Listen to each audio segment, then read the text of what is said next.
जय हिंद साथियों, आप सभी का स्वागत है आपके अपने इस YouTube चैनल वीनस क्लासेस पर। साथियों, आज की इस वीडियो में हम लोग देखेंगे साइंस की एक बहुत ही बेहतरीन क्लास। साइंस में देखेंगे साथियों बायोलॉजी। बायोलॉजी में चैप्टर 2 जिसका नाम है कोशिका सिद्धांत संरचना एवं कार्य। ये साथियों इसके दो भाग होते हैं, एक जंतु कोशिका और एक पादप कोशिका। इस वीडियो में इसका एक भाग देखेंगे, जंतु कोशिका से संबंधित सभी प्रश्नों का अध्ययन करेंगे जो साथियों टीसीएस द्वारा पूछे गए लेटेस्ट प्रश्न 2022 में। साथियों, यदि आप railway NTPC and group D की सभी विषयों की तैयारी चैप्टर वाइज एकदम बेसिक से करना चाहते हैं तो हमारे यूट्यूब चैनल को सब्सक्राइब करके नोटिफिकेशन बेल को ऑल पर क्लिक कर लें। साथियों, प्लेलिस्ट सभी विषयों की बनी हुई है, आप देख सकते हैं। तो चलिए देखते हैं आज का पहला प्रश्न।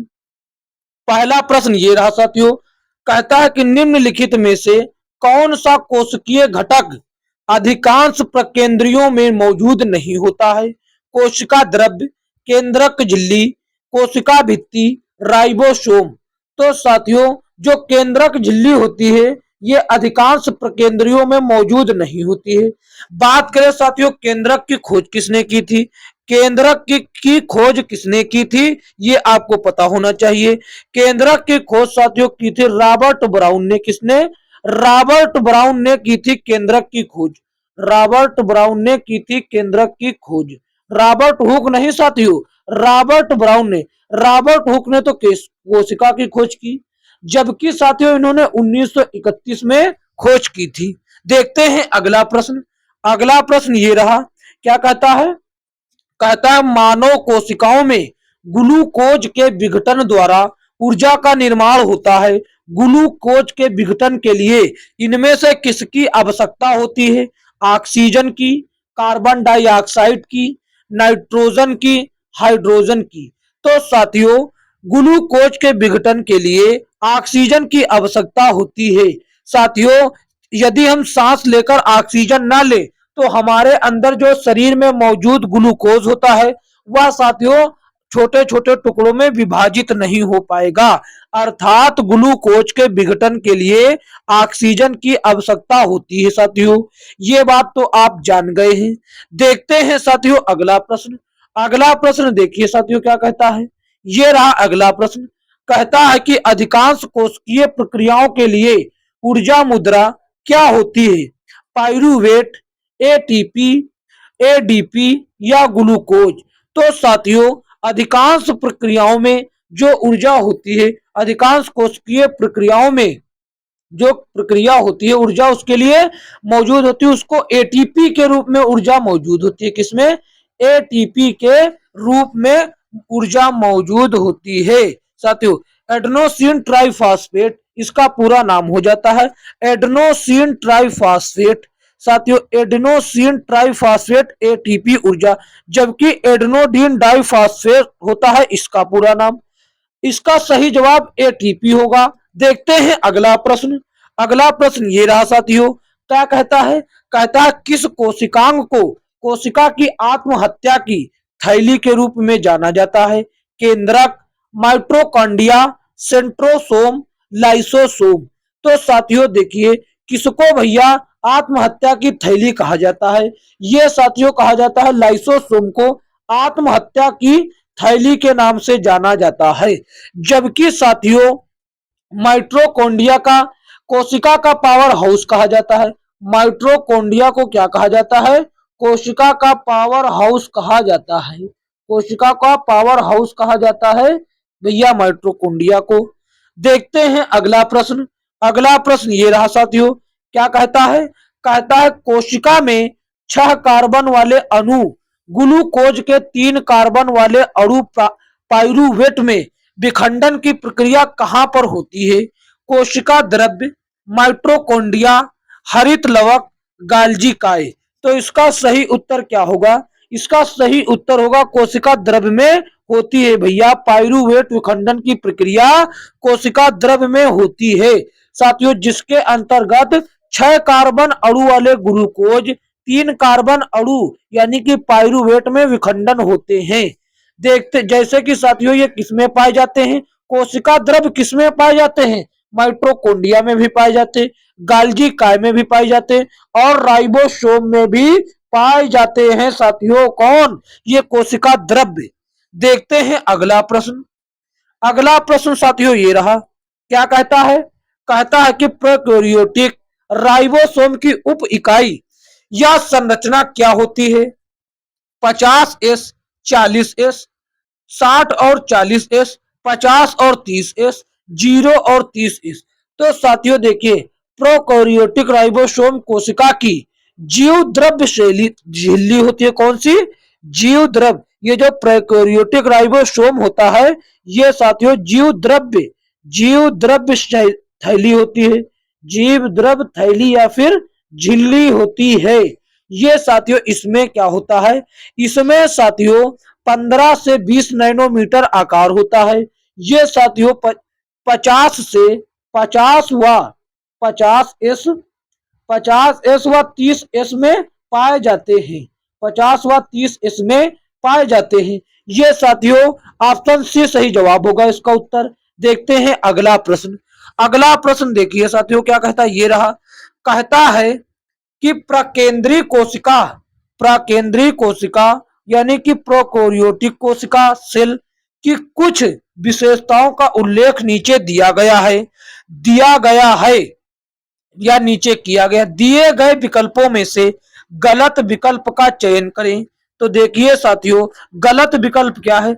झिल्लीबद्ध कोशिकांगों की मौजूदगी, अत्यधिक छोटा आकार, एकल गुणसूत्र, इनका नाभिकीय क्षेत्र में केंद्रकाभ कहलाता है। तो ठीक है, तो बात सही है, इनका नाभिकीय क्षेत्र केंद्रकाभ कहलाता है।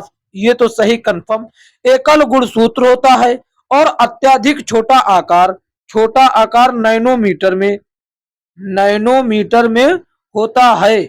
नैनोमीटर में होता है। तो साथियों गलत कथन तो यही है कि झिल्लीबद्ध कोशिकांगों की मौजूदगी, ये साथियों इनका अभाव होता है यानी कि कमी होती है, ये मौजूद नहीं होती हैं। तो साथियों ऑप्शन ए जो होता है ये सही जवाब हो जाएगा। देखते हैं अगला प्रश्न। अगला प्रश्न देखिए साथियों क्या कहता है? एटीपी जब एटीपी में टर्मिनल फास्फेट लीकेज को जल के उपयोग द्वारा तोड़ा जाता है तो कितनी ऊर्जा मुक्त होती है? 32 kilo mole, 32.5 kilo mole, 30.5 kilo mole, 33 kilo mole. तो साथियों ये तो एक जबरदस्ती का प्रश्न रेलवे ने पूछा है। तो साथियों जब एटीपी में टर्मिनल फास्फेट लीकेज को जल के उपयोग में द्वारा तोड़ा जाता है तो 30.5 किलो मोल ऊर्जा साथियों मुक्त होती है। ऑप्शन सी सही जवाब होगा। देखते हैं अगला प्रश्न। अगला प्रश्न ये रहा। क्या कहता है? ये रहा।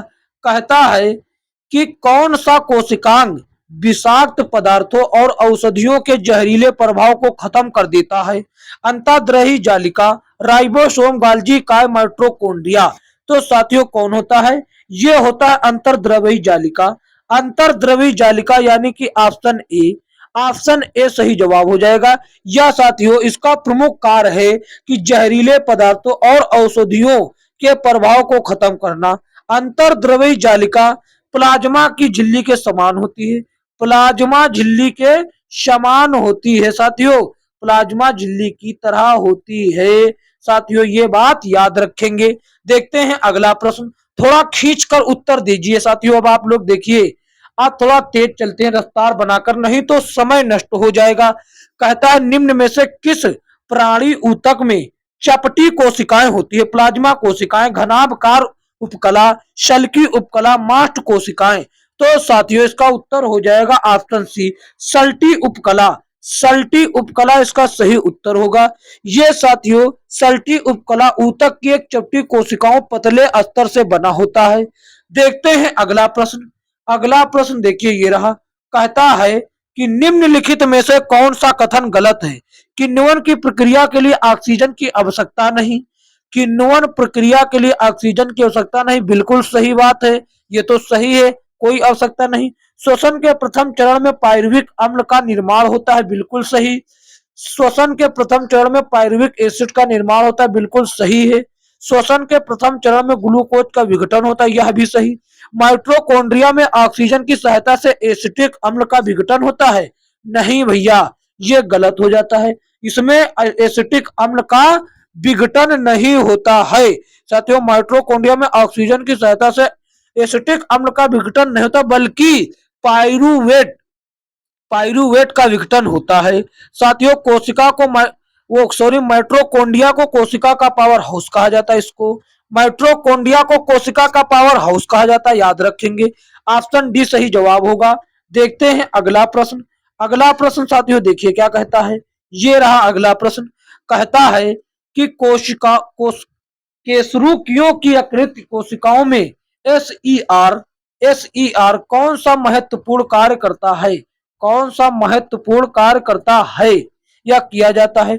औषधियों और विषों का निराशवीकरण, लिपिड का संश्लेषण, प्रोटीन का संश्लेषण, जटिल शर्कराओं का संश्लेषण। तो साथियों इसका सही उत्तर क्या होगा? ये जो साथियों केसरुकियों की यकृत कोशिकाओं में एसईआर द्वारा कौन सा महत्वपूर्ण कार्य किया जाता? औषधियों और विषों का निराविषीकरण, यानी कि ऑप्शन ए सही जवाब होता है। देखते हैं अगला प्रश्न। अगला प्रश्न ये रहा साथियों, क्या कहता है? कहता है कि निम्नलिखित में से किस कोशिकीय घटक को कोशिका के प्रोटीन के कारखाने के रूप में जाना जाता है? कोशिका के प्रोटीन के कारखाना भैया किसको कहा जाता है? देखिए, कोशिका के प्रोटीन का कारखाना भैया किसको कहा जाता? ये कहा जाता राइबोसोम को। ये कहा जाता है राइबोसोम को प्रोटीन का कारखाना। कोशिका के प्रोटीन का कारखाना राइबोसोम को, जबकि कोशिका का पावर हाउस कहा जाता है माइटोकॉन्ड्रिया को। कोशिका का पावर हाउस कहा जाता है माइटोकॉन्ड्रिया को। देखते हैं अगला प्रश्न। अगला प्रश्न देखिए साथियों, ये रहा। कहता है निम्नलिखित में से कोशिका का पावर हाउस किसको? भैया माइटोकॉन्ड्रिया को कहा जाता है। ऑप्शन ए सही जवाब हो जाता है। साथियों, सभी प्रकार की रासायनिक क्रियाओं को करने के लिए कौन जिम्मेदार है? यानी कि माइटोकॉन्ड्रिया एटीपी के रूप में ऊर्जा प्रदान करता है। ये माइटोकॉन्ड्रिया है एटीपी के रूप में ऊर्जा प्रदान करता है। एटीपी के रूप में ऊर्जा प्रदान करता है साथियों, सभी रासायनिक अभिक्रियाओं के लिए, इसीलिए इसको कोशिका का पावर हाउस कहा जाता है। देखते हैं अगला प्रश्न। अगला प्रश्न ये रहा। कहता है यूकैरियोटिक कोशिका के निम्न में से किस कोशिकांग को आत्मघाती थैली कहा जाता है? ये तो बता चुके हैं, लाइसोसोम को कहा जाता है। किसको? लाइसोसोम को कहा जाता है साथियों। देखते हैं अगला प्रश्न। अगला प्रश्न देखिए साथियों, क्या कहा जाता है? ये रहा। ये कहता है कि 16 नंबर, निम्नलिखित में से किस कोशिकाओं को कोशिका की आत्मघाती थैली के रूप में जाना जाता है? फिर से वही प्रश्न, ऑप्शन डी सही जवाब होगा। क्या होगा? ऑप्शन डी सही जवाब होगा, लाइसोसोम। कितनी बार रेलवे ने पूछा है घुमा घुमा के, इसको पहले भी देख चुके हैं, बहुत बार घुमाया है। ये प्रश्न बहुत महत्वपूर्ण है। ये रहा अगला प्रश्न।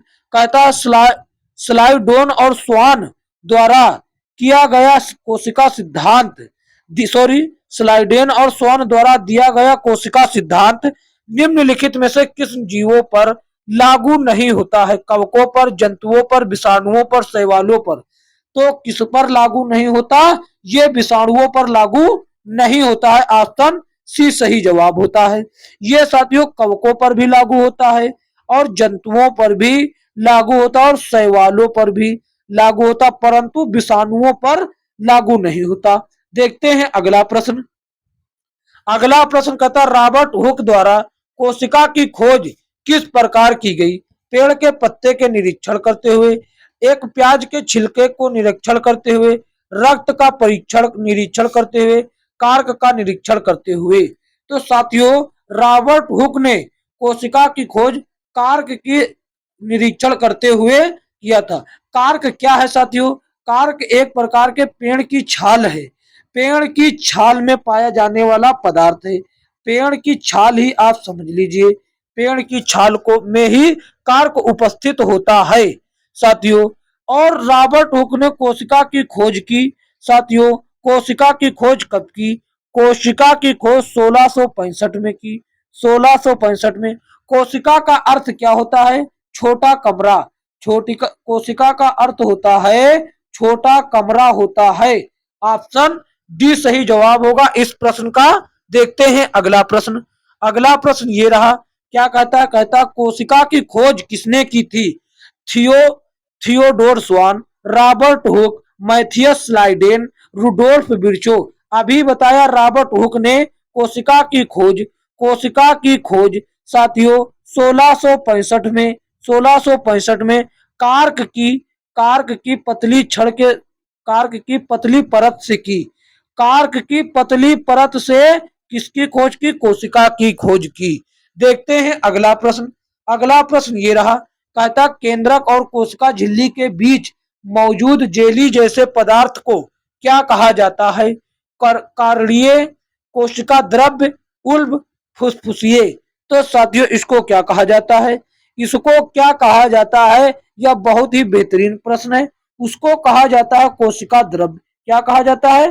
कोशिका द्रव्य कहा जाता है। ऑप्शन बी सही जवाब हो जाएगा। ऑप्शन बी सही जवाब। यदि इसका ऑप्शन साथियों इसका सही जवाब ऑप्शन बी होगा। कभी कभी क्या करता है? कोशिका द्रव्य ना देकर साइटोप्लाज्म देता है। क्या? साइटोप्लाज्म, यानी कि इसका इंग्लिश रूपांतरण कर देता है साइटोप्लाज्म। तो साथियों तब साइटोप्लाज्म आपको उत्तर लगाना होगा। कभी कभी कोशिका द्रव्य नहीं देता है तो साइटोप्लाज्म हो जाएगा इसका उत्तर। देखते हैं अगला प्रश्न क्या है। इसका सही जवाब ऑप्शन बी हो जाता है। देखते हैं अगला प्रश्न ये रहा। क्या कहता है? कहता है कि केंद्रक और कोशिका झिल्ली के बीच भरे हुए जेली जैसे पदार्थ को क्या कहा जाता है? यहां पर देखिए साइटोप्लाज्म करके दिया है। ये दोनों प्रकार के प्रश्न पूछा है। प्रश्न वही है, केवल ऑप्शन हिंदी और इंग्लिश में कन्वर्ट कर दिया है। इस बार ऑप्शन डी में साइटोप्लाज्म दिया तो ऑप्शन डी सही जवाब होगा। हिंदी में बता चुके हैं इसको कोशिका द्रव्य कहा जाएगा। कोशिका द्रव्य कहा जाएगा साथियों। ऑप्शन डी सही जवाब होगा। देखते हैं अगला प्रश्न। अगला प्रश्न ये रहा। कहता है साइटोप्लाज्म एक जेली जैसा द्रव होता है जो साथियों कहां मौजूद होता है? अभी बताकर लाएं केंद्रक और कोशिका झिल्ली के बीच में। ऑप्शन डी सही जवाब होगा। देखते हैं अगला प्रश्न। ये सभी प्रश्न साथियों रेलवे के द्वारा पूछे गए हैं और टीसीएस पैटर्न पर आधारित हैं। टीसीएस पैटर्न पर आधारित हैं साथियों। देखिए ये प्रश्न रहा। क्या कहता? पानी की कमी के कारण कोशिका के संकुचित होकर कोशिका भित्ति से अलग होने की प्रक्रिया को क्या कहा जाता है? डीप्लाज्मोलिसिस, साइटोलिसिस, प्रकाश संश्लेषण, प्लाज्मोलिसिस। तो साथियों क्या कहा जाता है? इसको कहा जाता है प्लाज्मोलिसिस। ऑप्शन डी सही जवाब होगा। क्या कहा जाता है? कहा जाता है प्लाज्मोलिसिस। पानी की कमी के कारण कोशिका के संकुचित होकर कोशिका भित्ति से अलग होने की प्रक्रिया को प्लाज्मोलिसिस या फिर हिंदी में कहें जीव द्रव्य संकुचन, जीव द्रव्य कुंचन, जीव द्रव्य कुंचन कहा जाएगा। ये हो जाएगा हिंदी में। यदि इंग्लिश में ना दे तो हिंदी में ये दिया होगा। ये सही जवाब होगा तब। ऑप्शन डी साथियों इसका सही जवाब हो जाता है। देखते हैं अगला प्रश्न। अगला प्रश्न ये रहा। क्या कहता है? कहता है किसको भैया कोशिका का पावर हाउस के रूप में जाना जाता है? भैया कितनी बार बताएं? ये माइटोकॉन्ड्रिया को कहा जाता है। किस लिए कहा जाता है? क्योंकि ये सभी प्रकार की रासायनिक और भौतिक क्रियाओं के लिए ऊर्जा देता है। किस रूप में? एटीपी के रूप में ऊर्जा प्रदान करता है साथियों। ऑप्शन बी सही जवाब होगा। देखते हैं अगला प्रश्न। अगला प्रश्न ये रहा। क्या कहता है? कोशिका का वह बाह्यतम आवरण कौन सा है जो कोशिका के अवयवों को उसके बाह्य वातावरण से अलग करता है? प्लाज्मा झिल्ली, कोशिकांग, स्नायु कोशिका, चिकन पेशी कोशिका। तो साथियों इसका सही जवाब क्या होगा? इसका सही जवाब साथियों क्या हो जाएगा? ये हो जाता है प्लाज्मा झिल्ली। प्लाज्मा झिल्ली जो होती है ये साथियों क्या करती है? ये भैया उसके बाह्य वातावरण को उससे अलग करती है। ये प्लाज्मा झिल्ली होती है। देखते हैं अगला प्रश्न। अगला प्रश्न ये रहा, कहता है इक्वेटोरियन प्लेट पर कोशिका के केंद्र में गुणसूत्रों का संरेखण माइटोसिस के किस चरण का गठन करता है? टेलीफेज, प्रोफेज, मेटाफेज, एनाफेज। तो साथियों इसका सही जवाब क्या होता है? ये साथियों मेटाफेज हो जाएगा इसका उत्तर। मेटाफेज के दौरान गुणसूत्र इक्वेटोरियन प्लेट पर कोशिका के केंद्र पर संरेखित होते हैं और धुरी के तंतु गुणसूत्रों को सेंट्रोमियर से जोड़े जाते हैं। ऑप्शन सी सही जवाब होगा। देखते हैं अगला प्रश्न। अगला प्रश्न ये रहा, कहता है कि स्वतंत्र अस्तित्व के सक्षम जीव की सबसे छोटी इकाई क्या होती है? भैया जीव की सबसे छोटी इकाई और मौलिक इकाई और मूल इकाई, मौलिक इकाई, मौलिक इकाई या फिर मूल इकाई या फिर सबसे छोटी इकाई, ये साथियों क्या होती है? ये कोशिका ही होती है। ये कोशिका ही होती है साथियों, याद रखेंगे। देखते हैं अगला प्रश्न। ऑप्शन ए सही जवाब हो जाएगा। देखते हैं अगला प्रश्न क्या कहता है। अगला प्रश्न ये रहा, फिर से देखिए मूलभूत आ गया। मूलभूत इकाई भी कोशिका होगी। ऑप्शन ए सही जवाब होगा। जीवन की मूलभूत इकाई कोशिका, जीवन की मौलिक इकाई तो भी कोशिका, मौलिक इकाई कहता तो भी कोशिका होती साथियों। देखते हैं अगला प्रश्न। ये रहा, कहता है पूटिकाओं यानी कि वेसिकल्स में प्रोटीन और लिपिड के परिवहन, संशोधन और पैकेजिंग के लिए निम्नलिखित में से कौन सा कोशिकांग उत्तरदायी है? ये साथियों क्या हो जाएगा? ये हो जाएगा साथियों गाल्जी काय। ये हो जाएगा गाल्जी काय। गाल्जी काय साथियों एक प्रकार का कोशिकांग है जो पूटिकाओं में प्रोटीन और लिपिड के परिवहन, संशोधन और पैकेजिंग के लिए जिम्मेदार या उत्तरदायी होता है। साथियों यह कोशिका के अंदर स्रावित पदार्थों को संग्रह और परिवहन में सहायता करता है। ये जो गाल्जी काय है ये साथियों क्या कार्य करता है? ये कोशिका के अंदर द्रव्य पदार्थ या स्रावित पदार्थों के संग्रह और परिवहन में सहायता करता है। ये गाल्जी काय इसका सही जवाब होगा। देखते हैं अगला प्रश्न। अगला प्रश्न ये रहा साथियों, कहता निम्नलिखित में से झिल्ली संयोजित थैली पाचक एंजाइमों से भरी होती है? किसमें भरी होती है साथियों? ये आपको बतलाना है। ये साथियों होता है लाइसोसोम में। क्या होता है? लाइसोसोम में। लाइसोसोम को साथियों क्या कहा जाता है? आत्महत्या की थैली, आत्महत्या की थैली कहा जाता है। आत्महत्या की थैली कहा जाता है। ये तो बात जान गए हैं। ऑप्शन सी सही जवाब होगा। माइटोकॉन्ड्रिया को कोशिका का पावर हाउस, जबकि गाल्जी काय साथियों द्रव्य पदार्थों के बहने और उसमें काम आता है जो संग्रह करने में। यदि जो द्रव्य पदार्थ बहता है उसमें सहायता करता है गाल्जी काय। कोशिका के अंदर की बात हो रही और उसको एकत्रित करने में सहायता करता है कौन? गाल्जी काय। देखते हैं अगला प्रश्न। अगला प्रश्न ये रहा, कहता कि निम्नलिखित में से किसे कोशिका की आत्मघाती थैली, ये साथियों लाइसोसोम हो जाता है। इसको पढ़ने की आवश्यकता नहीं है आगे। ऑप्शन ए सही जवाब। ये बहुत बार प्रश्न पूछा गया है और बहुत ही महत्वपूर्ण प्रश्न है। देखते हैं अगला प्रश्न। अगला प्रश्न देखिए साथियों क्या कहता है। कहता राइबोसोम, राइबोसोम किससे बने होते हैं? राइबोसोम किससे बने होते हैं? वसा, लिपिड, प्रोटीन, स्टार्च। तो साथियों किससे बने होते हैं? जबको हम आपको बता दें राइबोसोम को साथियों क्या कहा जाता है? प्रोटीन का कारखाना, प्रोटीन का कारखाना कहा जाता है। प्रोटीन का कारखाना के रूप में किसको जाना जाता है?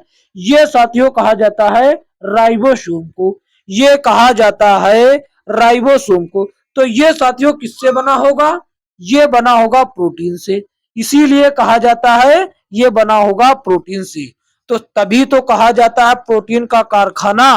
प्रोटीन का कारखाना कहा जाता है इसको। जबकि माइटोकॉन्ड्रिया को क्या कहा जाता है? उसको कहा जाता है कोशिका का पावर हाउस। देखते हैं अगला प्रश्न। अगला प्रश्न ये रहा, कहता है प्रोटोप्लाज्म शब्द किसने गढ़ा?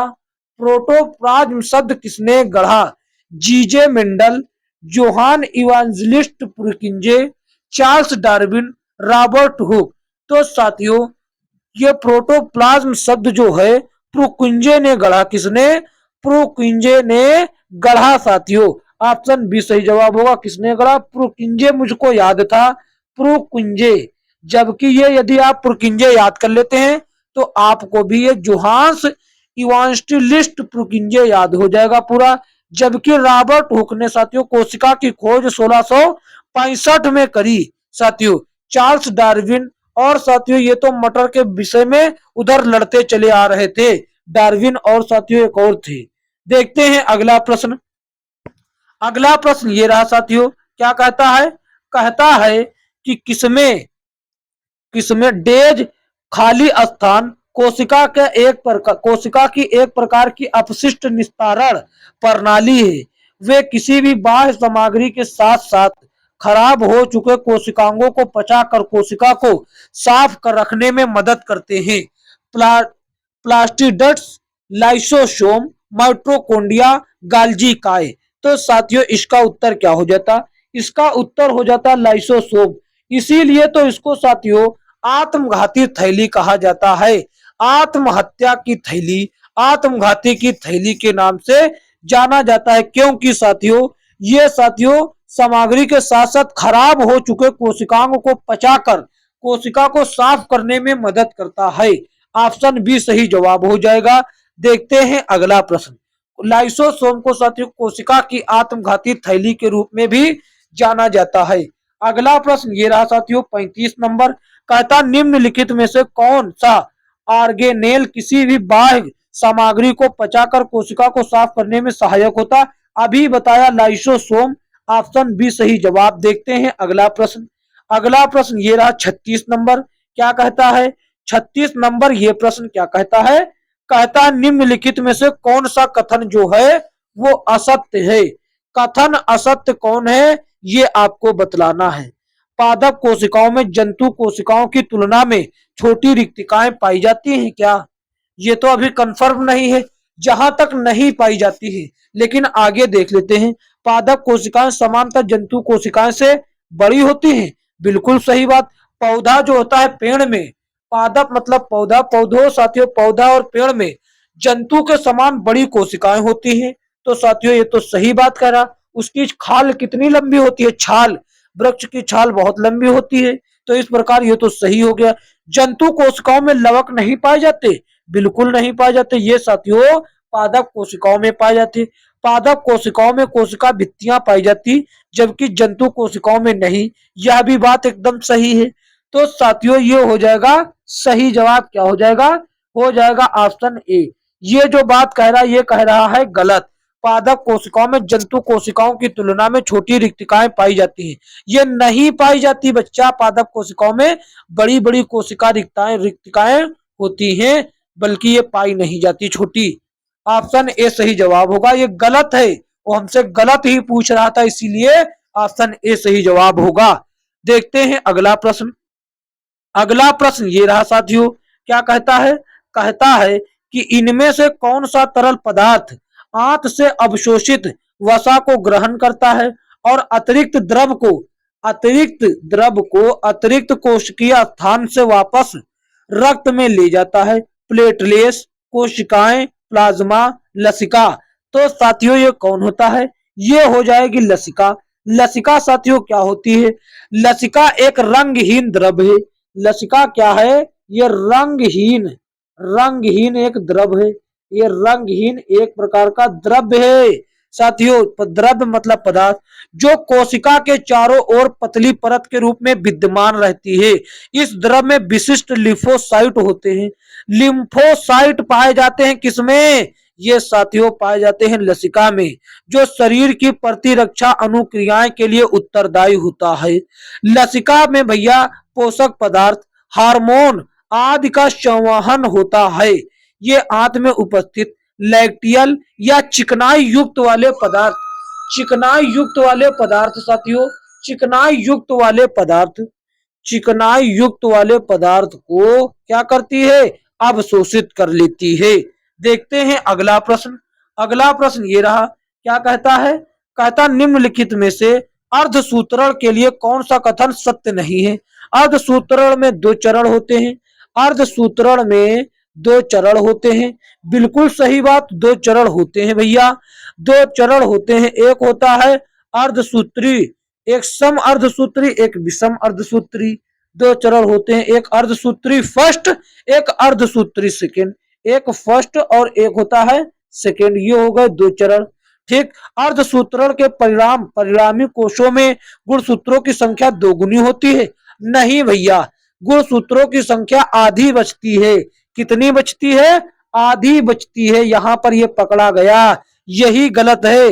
जो गलत है वही हमको बताना था, ये बाकी फिर क्या होंगे, ये सही हो जाएंगे।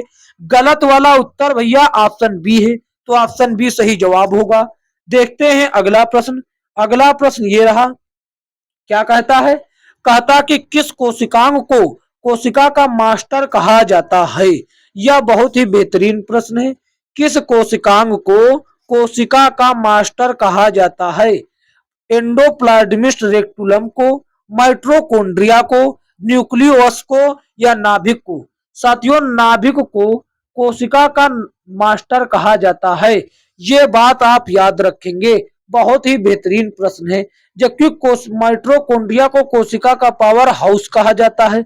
आपको यह बताना है कि नाभिक में सॉरी कोशिका में नाभिक की खोज किसने की थी? कोशिका में नाभिक की खोज किसने की थी, ये आपको बताना है साथियों। उत्तर आपको जरूर देना है, इससे आपको जानकारी हो जाएगी। देखते हैं अगला प्रश्न, कमेंट में उत्तर देना है। ये रहा साथियों अगला प्रश्न। कहता है कि किसी कोशिका में मौजूद सबसे बड़ा कोशिकांग कौन सा है? अंतःप्रद्रवी जालिका, नाभिक, गाल्जी काय, माइटोकॉन्ड्रिया। तो साथियों सबसे बड़ा जो होता है ये कौन हो जाता है? सबसे बड़ा होता है भैया, ये हो जाता है नाभिक। सबसे बड़ा होता है नाभिक, इसीलिए इसको कोशिका का मास्टर कहा जाता है। इसीलिए इसको कोशिका का मास्टर कहा जाता है। साथियों ऑप्शन बी सही जवाब होगा। देखते हैं अगला उत्तर। अगला प्रश्न। अगला प्रश्न ये रहा, क्या कहता निम्नलिखित में से किस कोशिकाओं को कोशिका का प्रोटीन कारखाना, ये राइबोसोम को कहा जाता है? प्रोटीन का कारखाना, कोशिका के प्रोटीन का कारखाना राइबोसोम को कहा जाता है। जबकि माइटोकॉन्ड्रिया को पावर हाउस कहा जाता है। पावर हाउस कहा जाता है, इसको क्या कहा जाता है? पावर हाउस कहा जाता है, इसको पावर हाउस। और लाइसोसोम को आत्महत्या की थैली, आत्महत्या की थैली के नाम से जाना जाता है। साथियों अब आपको बताना है कि हरित लवक क्या होता है और ये कहां पाया जाता है। देखते हैं अगला प्रश्न। अगला प्रश्न ये रहा, कहता कि निम्नलिखित में से कौन सा कोशिकांग केवल पशु कोशिकाओं में पाया जाता है? Lysosome, गाल्जी bodies, centrosome, ribosome. तो ये साथियों क्या होता है? लाइसोसोम। ये लाइसोसोम जो होता है केवल पशु भैया पशु कोशिकाओं में पाया जाता है। लाइसोसोम जंतु की कोशिकाओं में मुख्यतः पाया जाता है। इसकी खोज 1965 में, किसकी खोज? इसकी खोज साथियों किसकी?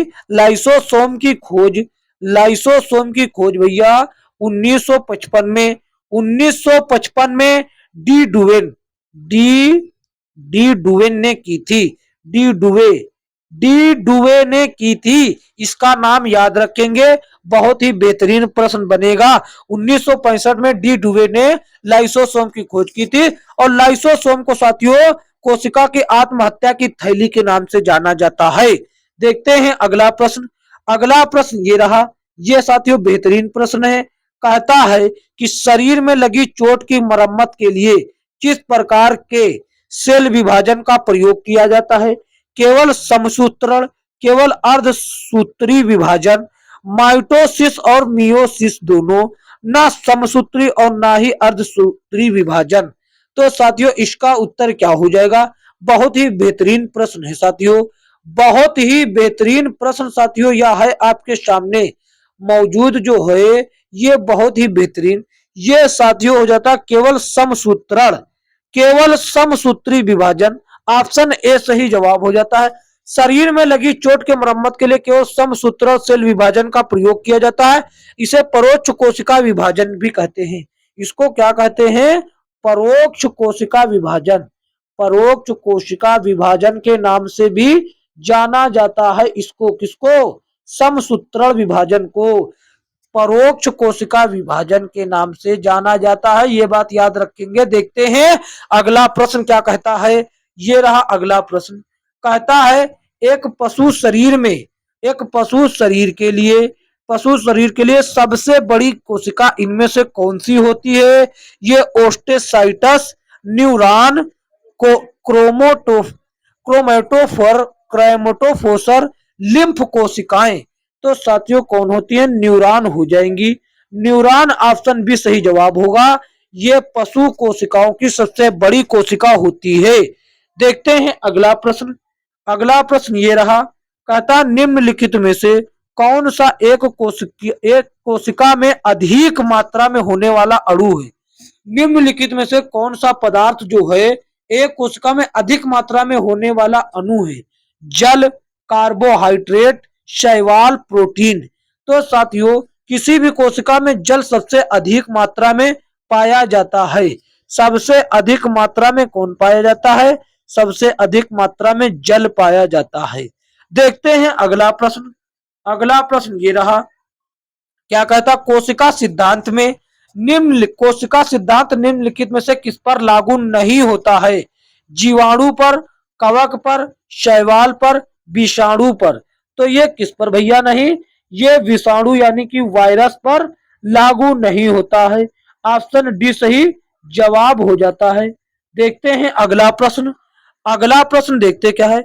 अगला प्रश्न ये रहा। निम्न को सुमेलित कीजिए। निम्न को सुमेलित कीजिए। तो देखिए साथियों कुछ डिस्टरबेंस हो गया था। तो देखिए ये प्रश्न क्या है। ये प्रश्न है कहता निम्नलिखित को सुमेलित करें। Lysosome, DNA, mitochondria. तो आप तो जानते हैं कि माइटोकॉन्ड्रिया को कहा जाता है पावर हाउस। किसका? कोशिका का पावर हाउस। और लाइसोसोम को कहा जाता है, इसको कलर चेंज करके मिला देते हैं। तो देखिए इसको कहा जाता है कोशिका का पावर हाउस और इसको कहा जाता है आत्महत्या की थैली। जबकि डीएनए बचा तो इसको कोशिका के गुणसूत्र के नाम से जाना जाता है। तो इसको इसी में हम मिला देते हैं। तो देखिए ये मिल गया। तो देखिए पहले का हमने मिलाया सी में, यहां पर देखिए पहला का मिलाया गया ए में, तो ये हो गया गलत। यहां को पहले में मिलाया सी में, पहले में मिला तो ये तो हो गया गलत। ये अभी तक तो सही है। यहां पर पहले को मिलाया बी में, तो ये तो दोनों गलत। अभी तक ये दोनों सही। और दूसरे को मिलाया बी में, दूसरे को यहां पर बी में, तो तीसरे को ए में। ये साथियों देखिए एकदम सही बता रहा है। हमने पहले को मिलाया सी में, दूसरे को मिलाया बी में, तीसरों को मिलाया ए में। तो ऑप्शन बी क्या बताता है? सही बात बता रहा है। देखते हैं अगला प्रश्न। अगला प्रश्न ये रहा। कहता है कि प्रकार्यात्मक प्रकार्यात्मक क्रियाओं का नियंत्रण कौन करता है? ये बताएं भैया। कोशिका प्रकार्यात्मक क्रियाओं, कोशिका की प्रकार्यात्मक क्रियाओं का नियंत्रण कौन करता है? ये आपको बतलाना है। तो देखिए कौन करता है साथियों? जीव द्रव्य, केंद्रिका, सूत्रकणिका, केंद्रक। ये केंद्रिका अलग है और केंद्रक अलग है। तो कौन करता है? ये करता है केंद्रक। ये करता है केंद्रक। ऑप्शन डी सही जवाब हो जाता है। कोशिका की प्रकार्यात्मक क्रियाओं का नियंत्रण केंद्रक करता है। और कोशिका केंद्रक में कोशिका के अधिकांश अनुवांशिक पदार्थ होते हैं जो क्रोमोसोम बनाने के लिए हिस्टोन्स जैसे प्रोटीन विशाल विविधता के साथ लंबे रैखिक डीएनए अणुओं के रूप में पाए जाते हैं। देखते हैं अगला प्रश्न। अगला प्रश्न ये रहा साथियों। क्या कहता है? सूत्रीय विभाजन के चरण का नाम बताएं जिसके दौरान विभाजित सेल के गुणसूत्र मध्य रेखा पर स्थित होते हैं। Anaphase, telophase, metaphase, prophase. तो साथियों देखिए, इस ये प्रश्न हम पहले भी बता चुके हैं, इसका उत्तर होगा मेटाफेज। मेटाफेज इसका उत्तर होगा। सूत्री विभाजन के चरण का नाम बताएं जिसके दौरान विभाजन सेल के गुणसूत्र मध्य रेखा पर स्थित होते हैं। मध्य रेखा पर स्थित होते हैं, ये होता है मेटाफेज। ऑप्शन सी सही जवाब होगा। साथियों आज की वीडियो में इतना ही। ये साथियों चैप्टर था कोशिका के अंतर्गत। कोशिका के अंतर्गत कोशिका के अंतर्गत दो भाग हैं। एक भाग है जंतु कोशिका, एक है जंतु कोशिका और एक दूसरा है पादप कोशिका। एक है जंतु कोशिका, एक है पादप कोशिका। तो जंतु कोशिका मैंने आज आपको पूरा पढ़ा दिया। जंतु कोशिका के द्वारा जितने भी रेलवे ने प्रश्न पूछे थे वो सभी मैंने आपको करा दिया। अब पादप कोशिका का हम अगला वीडियो अपलोड कर देंगे। तो इसलिए साथियों चैनल पर न हो तो चैनल को सब्सक्राइब करके नोटिफिकेशन बेल को ऑल पर क्लिक कर लें ताकि आने वाली वीडियो का नोटिफिकेशन सबसे पहले आप तक पहुंच सके। और साथियों यदि यह वीडियो अच्छा लगा तो इसको एक प्यारा सा लाइक जरूर करें और चैनल पर नए हो तो चैनल को सब्सक्राइब तो अवश्य करें ताकि आने वाली वीडियो का नोटिफिकेशन सबसे पहले आप तक पहुंच सके। और इसे अपने दोस्तों में शेयर साथियों कर दीजिए ताकि वह भी देख सके।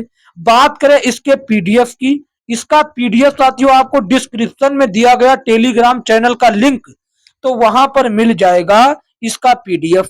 टेलीग्राम चैनल को जरूर ज्वाइन कर लीजिए ताकि साथियों आप जो है इसका पीडीएफ प्राप्त कर सके। और वहां पर 2025 की लेटेस्ट बुक का भी पीडीएफ आपको मिल जाएगा। तो साथियों मिलेंगे किसी अन्य वीडियो में, तब तक के लिए जय हिंद जय भारत।